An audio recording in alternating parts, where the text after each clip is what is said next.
Alright guys, Kitzmeister here.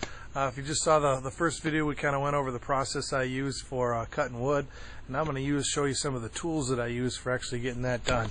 So we're going to go to the shed here, hope the lighting's okay, and show you my collection of saws.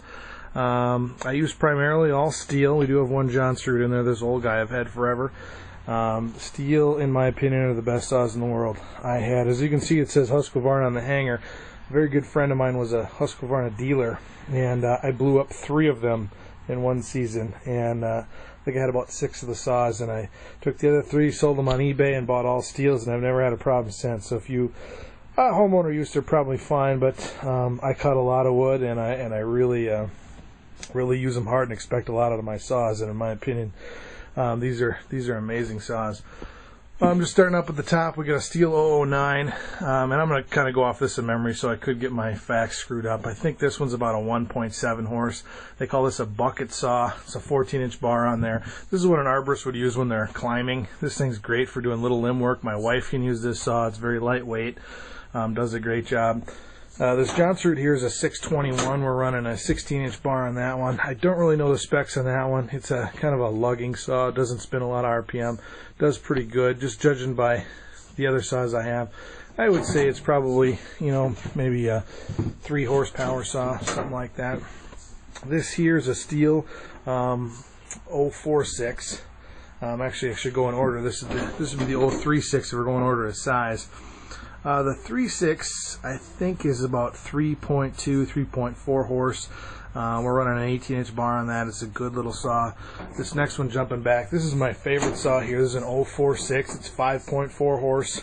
A lot of power. Doesn't weigh incredibly too much. Got a 25-inch bar on that. I'd like to get another bar for this a little shorter. There are times I get into stuff where the 25 bars are a little much. You kind of, especially when you're cutting in a pile, stuff like that.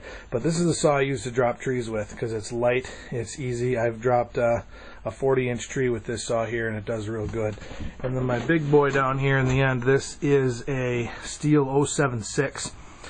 This one is a little over 7 horse, like 7.1 horse, 7.2 horse, packing a 36-inch bar with a 404 chain. This is an animal. This thing is, it's really heavy. You don't really want to lug it around, but when you get these big trunks, I had a trunk delivered to me once. It was 66 inches, and I get wood cheap that way because I'm one of the few people in the area that can handle wood that big.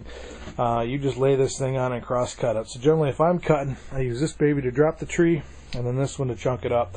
The other great thing is when you're cross cutting, coming over here to the chains, I have an arrangement of chains for every one. And this long section here, these are both the 36-inch 404. As you can see, this is your regular chain. Here's a cutter, and here's a cutter here. And this over here is called skip tooth. So here's a cutter, there's not one right here, and then here's another cutter. So you look at them side by side, it skips one.